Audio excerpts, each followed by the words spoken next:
Welcome to the MetPro Method podcast. I'm your host, Crystal O'Keefe, and today I'm joined by Andrew Sellers and Peter O'Brien. Now, Peter is the CEO of VO2 Master, and Andrew is the co-founder of VO2 Master, and today we're going to be discussing all things related to VO2 Max and some other offshoots of that. So, Peter and Andrew, thank you so much for being here today. Thanks for having us. I really appreciate you guys being here. I feel like VO2 Max and things related to that come up all the time. So I kind of want to start with a little bit about just what VO2 Master is and how it relates to what people might think of as a traditional test for VO2 Max. Sure. Yeah. So essentially VO2 Master is a company Andrew and I started, 9 years ago, with the idea that people need portable, affordable, and simple VO2 testing.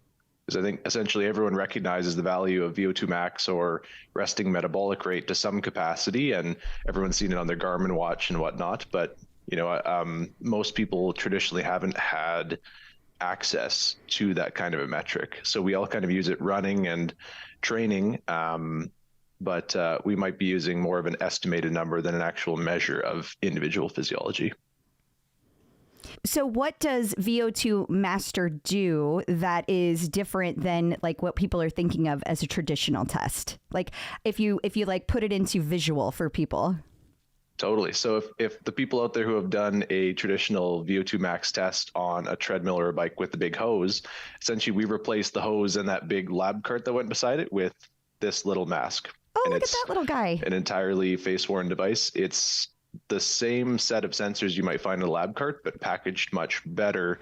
So it's just a mask, Bluetooth to a phone app, cloud system, and effectively you can run the same test. You can do a VO2 max test and actually measure VO2 max training zones, thresholds, or plan out some diet management plans, RMR, BMI, all that sort of thing, in a simple enough way that instead of this just being restricted to labs in a hospital or a national federation, average people can have access to it. And that's essentially where Andrew and I came from, right? Andrew had a coaching business and he did VO2 testing, but he needed his medical background as an anesthetist to use the equipment properly. And that's, I think, that's a bit silly. Everyone needs access to VO2 as a valuable metric.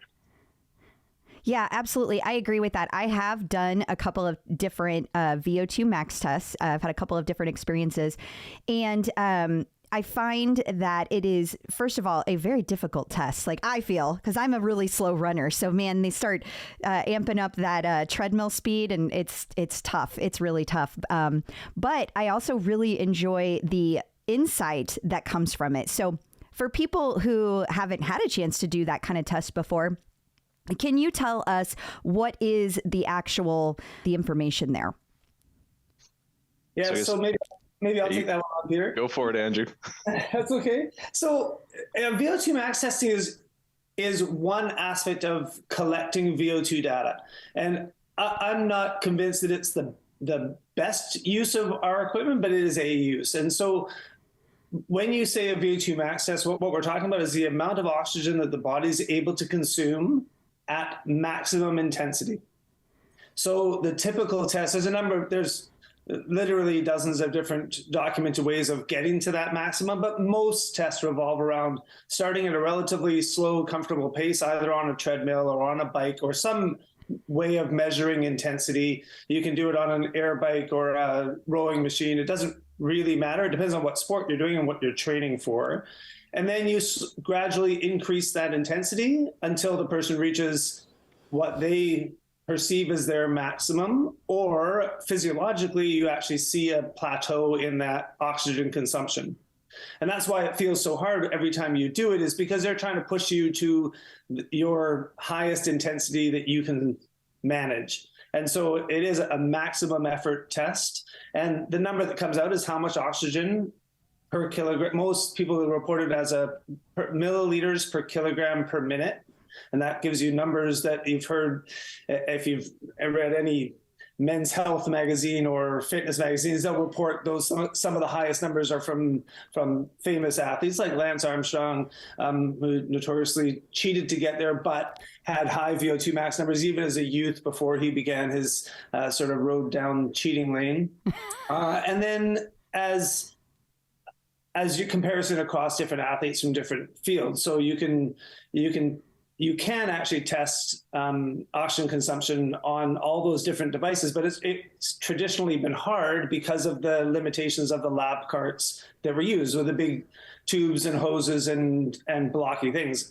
We can now actually collect data from people moving through a bunch of different sports. So you can put our unit on rock climbers or cross-country skiers that are outside in warmer weather. It doesn't do great under super cold weather, but it does really well outside, and collecting data from a bunch of different sports that weren't able to be tested before. So that's VO2 max. Okay. Go ahead. The other part of it is actually collecting the amount of oxygen consumption and how people breathe at all the different levels before they get to maximum. So for you were saying that you're not a particularly fast runner. And what we're interested in from a metabolic perspective is what kind of metabolism is she using at lower intensities, at the paces she's going to run either in her training or in her races, that would actually help guide that performance and guide her training. So much like measuring calories consumed or calories burned, we're actually looking at the amount of oxygen used to produce that caloric consumption. And that's what metabolism is the conversion of fuel to energy. And that's exactly what we're measuring. That's what VO2 Master measures at all intensities. And you can do that at rest, which is a resting metabolic rate. So you can put the mask on you can do a 5-minute test or a 10 or a 20-minute test lying in a relaxed position, and you can test how much metabolism is happening in the body at the resting metabolic rate.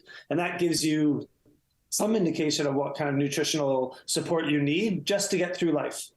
And if the goal is weight loss, then you can actually use that number to balance what's coming in and what's going out. Okay. So for people who would like to use something like this as a training guide, how does knowing how much oxygen you consume help you train? Yeah, so the oxygen consumption is directly related to the amount of calories consumed. So you can actually, our device does an internal calculation to measure the amount of energy that's being produced by the body and convert it into a caloric number that'll give you calories per hour. On resting metabolic rate, we actually push that out over 24 hours, and that gives you a number of calories that you burn if you were resting all day. And then you can add to that the calories that you burn during your activities, and we can give you a better idea of what those calories actually are instead of making a guess that you're burning 500 calories an hour running. You might be, but you also might be only burning 300 calories per hour. Or you could be burning 800 calories an hour. Now you have a better understanding of what you need to do to refuel from that training session or to use that training session towards weight loss. Okay. So it's a background calculation that converts oxygen consumption into calorie deficit. Yeah, and it's the real fundamental measure of that. If you get a smartwatch and use that to track your calories, well, that smartwatch was actually calibrated with a real VO2 analyzer, and they correlated what actually the athlete was doing to wrist motion. So, and there can be a 10 or 20% difference between, a calculator on Google saying how many calories you burn and the actual number for that individual. So it's really going beyond just what's the broad strokes correct way to do things and actually getting that individual's physiology recorded.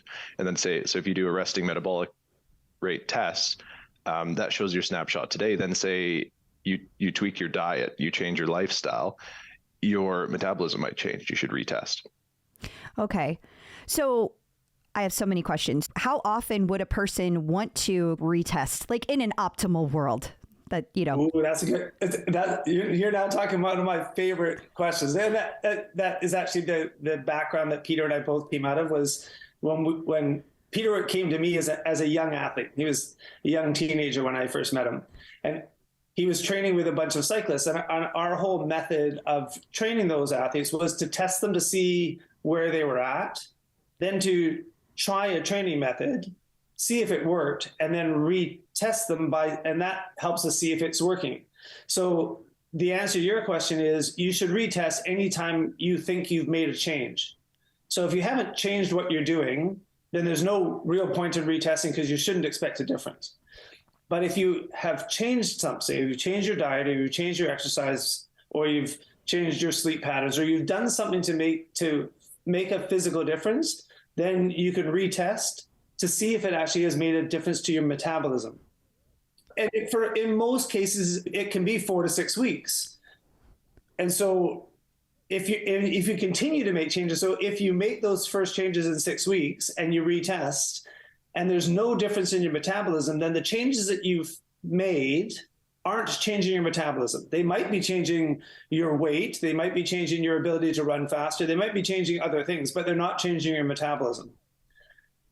So then you can redirect that pattern. If you're changing your diet and you're moving to a more plant-based diet or a more protein-heavy diet, you can say, well, it didn't change my metabolism. It makes me feel better. I run better.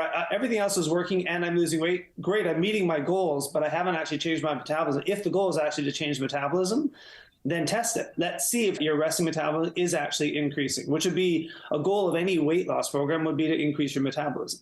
And what I found really sort of relieving and interesting when I got to know Andrew, I came from a background of swimming when I was really young. I was a competitive swimmer, and I think in that kind of old school coaching methodology, the swimming coaches might take 50 athletes and give them effectively the same training regime. And why is it that one of them goes to the Olympics, 3 of them go to nationals, the bottom quarter have shoulder injuries like me? Training needs to be a bit more individualized than that. And, Andrew's method of tests, come up with an idea of how training can be improved, enact that, and then actually retest was, I just thought it was brilliant. It's, Andrew using his expertise in coaching and in medicine to make that happen. Andrew, I remember back in the day, you maybe speaking to limiters and training plateaus, and feel free to correct me because I'll probably get this wrong, but I like the idea of, the Wasserman 3 gears. We have lungs, heart, and the muscles of the legs, the mitochondria. And, how does the energy system work? You get O2 in, it goes through the lungs, through the heart, into the muscles. It's burned to make energy with sugars, carbs, and then it comes back out as CO2. We produce CO2 that's exhaled. So you could also think of it as, when an athlete gets to their Ironman threshold, their second ventilatory threshold, or they get to max to failure, there's some part of their body limiting them from going faster. It might be the heart, it might be the lungs, it might be the legs. If your limiter is inability to breathe efficiently while running fast, and all of your training makes your heart stronger, you might never get faster. That's a training plateau. Yes. If you can measure that and redirect your training, you might quickly get a lot faster. And maybe that's the reason some people don't improve over years.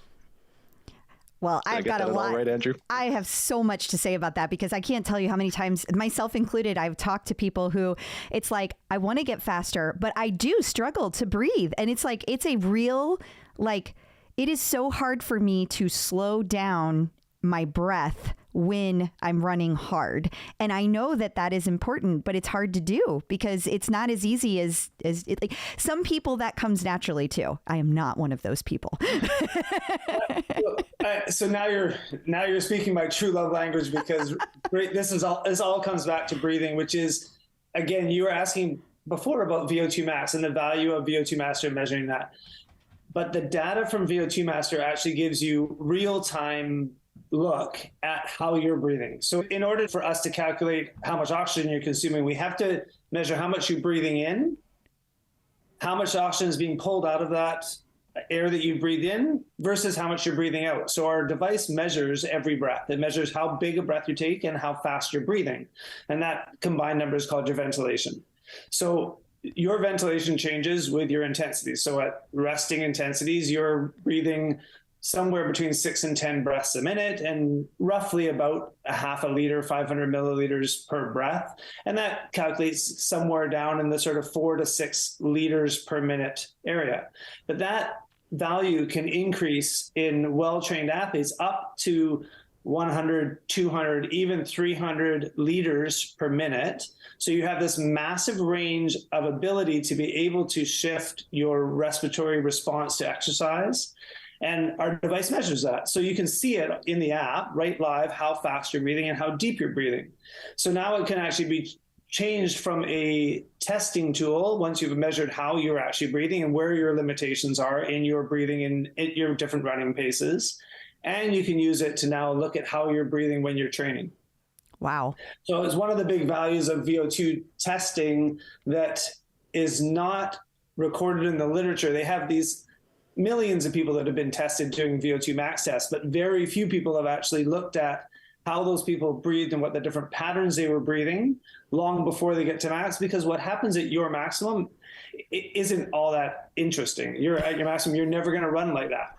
You're going to jog and run at much slower paces. And what I'm interested in is how you're actually getting through that pace. What's your heart doing? What's your respiratory system doing? What are your muscles doing to get you comfortably running at a jogging pace?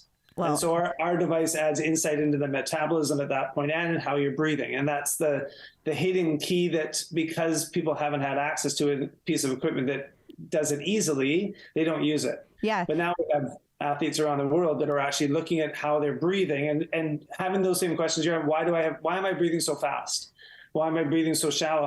How come I can't take a deeper breath? And learning that the respiratory system has a remarkable ability to be trained just like any other system. Huh. We just didn't have a way of measuring it before. Now we have a way of.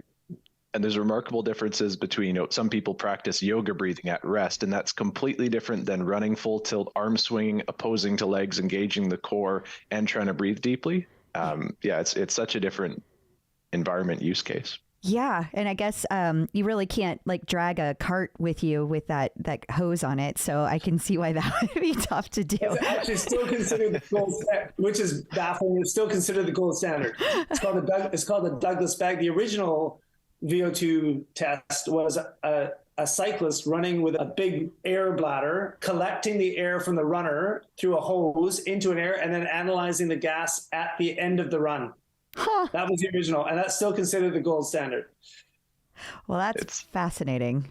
Yeah.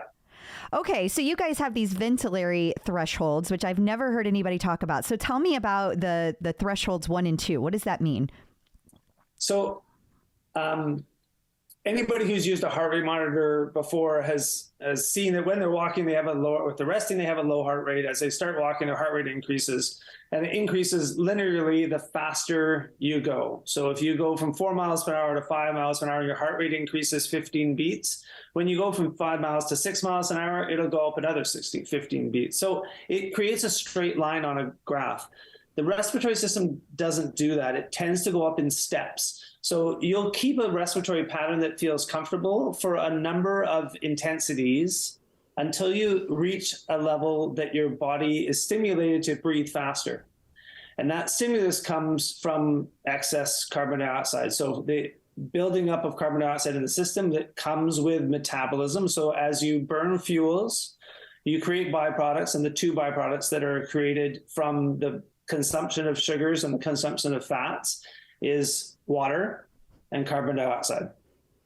And your body has to get rid of the carbon dioxide because it causes bad things to happen in the body. Your body becomes acidic, and this is what people talk about, lactic acidosis and things, which is a whole other topic. But what happens is, to balance that acidity, you blow off CO2. And that's why your breathing increases with increased intensity. The more fuel you burn, the more CO2 you have to blow off. And what typically happens is it's very tightly regulated in the body by chemoreceptors in your brain and in your carotid bodies. What happens is your body holds what it feels is a comfortable breathing rate. Then it increases as you hit a threshold. And the first threshold that you reach is termed VT1. So that's when you're going from a easy resting breathing rate and depth to a slightly higher one. That's the one where people talk about below that level, I can talk comfortably, I can speak in full sentences. Above that level, I have to take a couple breaths to finish a sentence because I can't really hold a long, sustained breath because I'm working too hard. That's VT1. That happens it happens to overlap metabolically with the higher end of fat burning. So as you're running at an intensity that is mostly deriving its energy from fat, you have good control of your breathing. When you hit VT1, there's a slight increase in that respiratory pattern, and that really is the top of free fatty acid burning, and you start kicking into burning more sugars. That's VT1, ventilatory threshold 1. Okay. If you keep increasing your intensity above VT1, you'll again hit a plateau where you're breathing fairly comfortably at that rate and that depth for a number of different intensities until you reach another threshold where things start to feel pretty hard. And this is where you were talking about where you lose control of your breathing. Yeah, I just can't breathe any slower. That's VT2. So it typically jumps from a rate of 25 to 30 to something over 45 or 50 breaths a minute. Now you're breathing almost a breath every second, and it feels really hard. You don't feel like talking, you're almost gasping. You've lost control of the regular pattern of breathing, and that's considered VT2. And a bunch of things happen at that rate. Not surprisingly, there's a number of things that stimulate that change in breathing patterns. One, you have a rapid increase in CO2, and that is because you also have a higher burning of sugars, and they produce more CO2. There is a shift in acidity that happens, and that's what people term lactic acidosis. So there's an increase in lactate accumulation at that same level. That's VT2. So those two are fairly identifiable from the data, from the ventilation data. Again, you don't need the VO2 data to see those. You need the ventilation data, the breathing data, the how fast you're breathing and how deep you're breathing.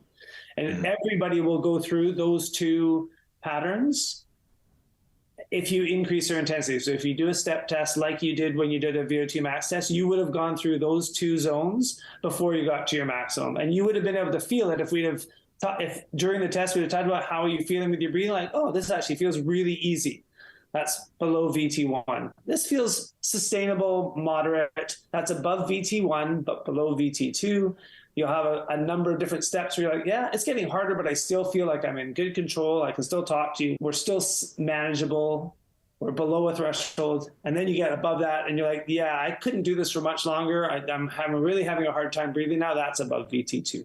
Yeah, and there's a lot of names for these things, VT1, VT2. There's also, fat max zone, Ironman threshold, aerobic threshold, anaerobic threshold, lactate threshold. There's at least 5 different names for each one of these, but essentially I think your first threshold is a highly efficient point for the body, usually where the most fats are burned, and the second one is a point of sustainable output. Like the idea of someone who does an Ironman for 8 hours would be interested in having the most sustainable and highest performing VT2.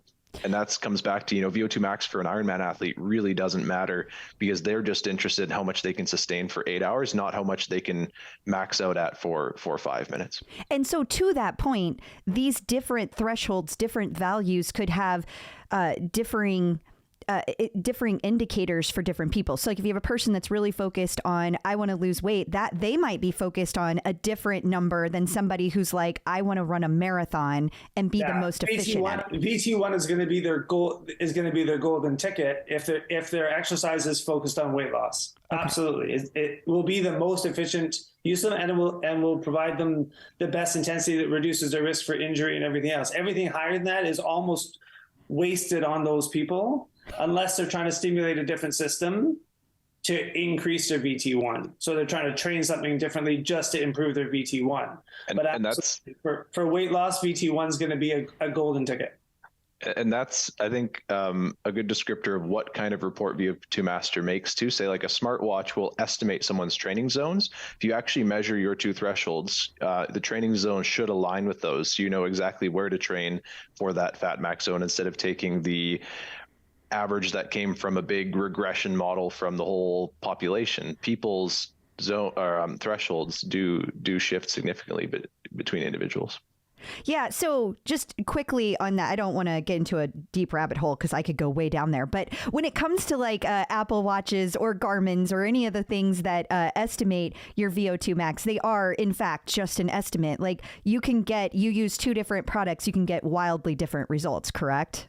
Yeah, and try taking a Garmin watch that says a VO2 max number, run in the snow or the sand, your number will go down because it doesn't understand running economy. It can't measure it. That makes total sense. And I'm not saying that those watches are bad or anything. They have great utility, right? They're simple, they're low cost and all that. But there's a difference between that sort of measurement and an individualistic measurement, a fundamental measure. Absolutely. It's like you use those scales that show your body fat. They're not 100% accurate, but they're showing a trend. So you can still get valuable information out of it. But if you're trying to train for a marathon, or you're trying to maximize your ability to get fat loss, you're not going to get as much out of those numbers as you could by really honing in on the specifics. That's what I'm hearing. So having said that, do you guys have any like trends and patterns around the metabolic data that you've gathered over time around weight loss? Yes. Not as much over time, because it hasn't been my particular focus on training athletes. We have a growing number of people who are interested in sharing that data with us. So it makes it so I think in the future there'll actually be trends that we can see more regularly. What I have seen, and is not surprising, is athletes who've come to me who think that their weight is actually holding them back from their performance. So I've worked with a lot of ultra runners, triathletes, Ironman athletes and things. And some of them are limited by their weight, but a lot of people struggle with the fact that the more they exercise, they think they should be losing weight, and they don't. And one of the fascinating things that when we first started using resting metabolic rate stat to look at what they were burning, they were drastically overestimating how many calories they were burning at rest. So what happens, and I'm sure your method understands this, is that the more you train, the more efficient you become, and the less calories you burn, not only during the exercise, but also during the rest. Yes. So people are making the assumption based on the global population that they were burning 1,500 calories a day when they were resting. And we've tested ultra runners who, when they weren't running, were burning almost no calories. They were so efficient at living that they were burning 400, 500 calories a day. That's all they were burning when they weren't running. Wow. Yeah. Wow. And so it was shocking to them that they were overestimating their calorie burning by 1,000 calories a day. So if they ate the basic level of food that they thought, they were actually going to put on 1 pound to 2 pounds a week. We do see that all the time at MetPro as coaches, because we measure it more by like how their body is responding to the food. So it's like you have all this food measured, right? And it's like, okay, if you eat these things and these amounts, let's see how your body responds to that. And so we can tell that when people do an RMR test, it's not always 100% matching, because sometimes people will be like, well, but this says, if you go to this calculator, this says that I should be, based on my height and weight, I should be burning 2,000 calories just being alive. And it's like, yeah, but like you're eating 1,300 calories or 1,400 calories and you're not losing weight, which means that's not true. So that number's wrong. Absolutely. That number will be wrong every time on there's all these discussions about calories in and calories out. And I fully agree. If you actually balance the measurable amount of calories in and calories out, and that is the problem, is most people don't have a measure of that. So they have an estimate of it based on their height and weight and age and sex. And they are horrible predictors of metabolism. You really need to measure it. And again, what Peter's been able to do with VO2 Master is create a device that is easily accessible and easy to use. And you can do it anytime you want. And so again, if you've made a change to your diet and you're like, hey, I think this is working, just test it and see if your metabolism actually has changed. And unfortunately, for some of those athletes, the more they exercise, the less they will require to eat. And it is a backwards thought. And the opposite side of that scale, right? There's very highly efficient endurance athletes who have essentially their economy is very good. Their calories per kilometer run, per mile biked is really, really low. Then you have people who do very little cardio who go to the gym all the time. and they might be very inefficient at, say, walking up the stairs or doing everyday tasks because they actually weigh a lot more. They have so much more muscle mass. They might be on the opposite end of the scale where they actually have a high base rate, or they have a low efficiency in doing everyday tasks where, not that efficiency in those tasks really matters outside of caloric burn. They might also have a BMI that's off the charts and says they're morbidly obese, but they're actually very lean and very strong. Oh, I love all the things you guys are saying. I feel like there's so many people, there's so much misinformation out there. It's so refreshing to hear yes, absolutely agree with everything you're saying. It's a funny difference too, hey, between like an endurance athlete that they want to run as efficiently as possible. But if you're just the average person, you go to the gym half an hour and then you want to lose weight, you want to burn the most calories. It's like, what's the most inefficient way I can walk up the stairs into work? Yeah. Because I want to burn the most calories. It's It is. And I mean, and on that note, like, again, somebody who's super slow, it's also like to trying to do that fat burning. Sometimes you have to be like, you have to walk to get that, to be in that place. And that is also really hard because you're trying to make your body better at running. And so it's very confusing in the brain to try to get better at that. I will promise you are not alone in that. And I would say that we've done thousands of tests. And the majority of runners, even competitive runners that we were testing, the majority of them, their best training intensity was a fast walk. Wow. So other than our elite runners or our very competitive age group runners, most people, their best intensity for fat burning and for controlled and improving intensities for both breathing and for cardiovascular health was actually fast walking, especially if there's any hills involved at all. So, and they hated it because the recommendations are now based on numbers that were sitting in front of them and say, listen, you can actually not run uphill and stay below VT1. So you are going to go above VT1 as soon as that trail or that road goes uphill at all. So if it inclines up, you have to walk. Huh. Okay. And then on flat ground, you could jog, and uphill so downhill you can run, flat ground you could jog slowly, any uphill you walk, and those people made remarkable differences very quickly. And again, but that's based on, now we actually have numbers that we're basing those recommendations on. So they actually now use their heart rate monitor or their watch to actually guide the intensities so that it matches what they were actually measured at metabolically.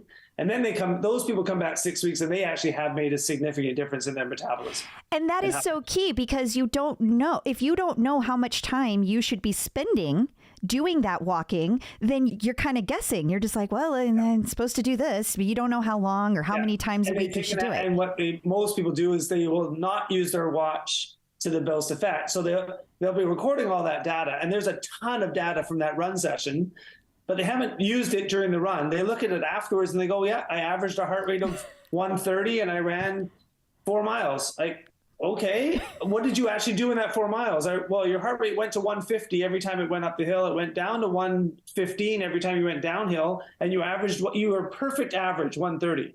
But your heart rate was never 130. It was either 150 or it was 115. And at those two intensities, you actually didn't do anything to benefit your body from a cardiovascular health perspective or from a metabolic perspective.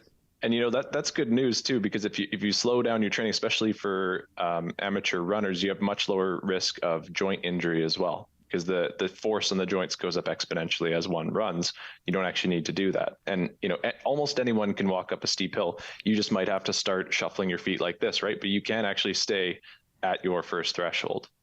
Oh, wow. This is all super fascinating. I want to make sure that you guys have gotten all the information across because I'm just asking my questions that benefit me at this point. So is there anything that we haven't touched on about VO2 Master that you feel like people need to know?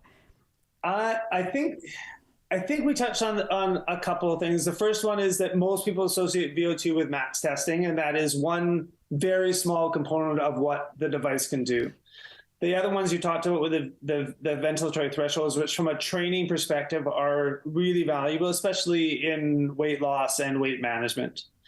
The other one is resting metabolic rate.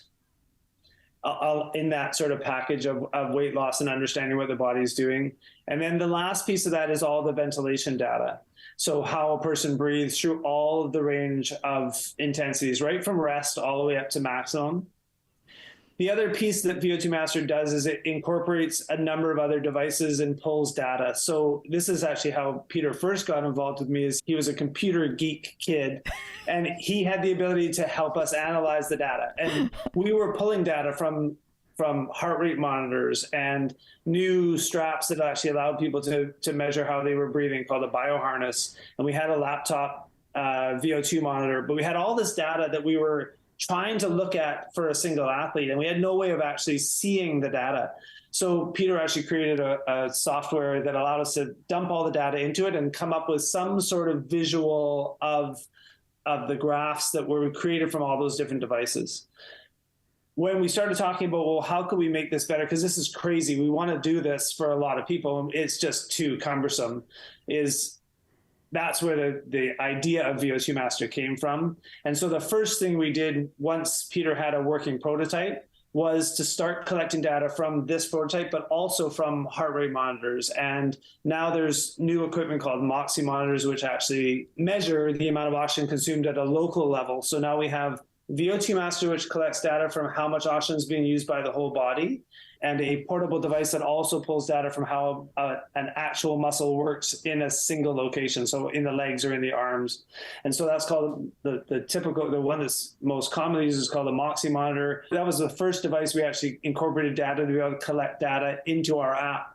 So now our app allows us to be able to see how a person breathes, what their heart's doing, how muscle oxygenation is happening at the local level, how much wattage is being put out by the bike they're on, or how fast the treadmill's going, and all that data can be pulled in. And there's you can also add stride, running, foot pod to do it outside. You can add core body temperature, and essentially from each one of these components, you can see how a different part of the body affects performance. Your body gets hotter. How does it affect your threshold? How does it affect your performance? And yeah, that's essentially, we've simplified the way to gather all that insight into one place to help coaches make objective decisions on their athletes' physiology, which is much, much better than the previous method. You know, the world I came from before meeting Andrew, of just swimming till my shoulders blew up, hoping I'd go to the Olympics. Yeah. It's a very different world. And yeah, I think it's also important to know that, you know, before this technology wasn't accessible to any coach or gym out there. It was only in labs and national federations, but every small coaching business or gym can benefit from this as an ancillary service as well, where a coach can get VO2 Master and actually offer that the testing as a service to their athletes. I love all this. It's absolutely incredible. Thank you guys both so much for sharing all of this. And thank you for your time today, both of you, Peter and Andrew. Before we go, please let our listeners know where they can find you and find out more about VO2 Master. Go to VO2master.com. That's Victor Oxygen 2, not a 0. VO2master.com. Okay, great. Well, listeners, that's all for this week. You can find all the MetPro Method episodes anywhere you get podcasts, or you can go to metpro.co/podcast. Please be sure to follow the show and rate and review. That lets other people know what they can expect. You can also learn more about MetPro at metpro.co. I'm your host, Crystal O'Keefe, and I will be back next week. Until then, remember, consistency is key.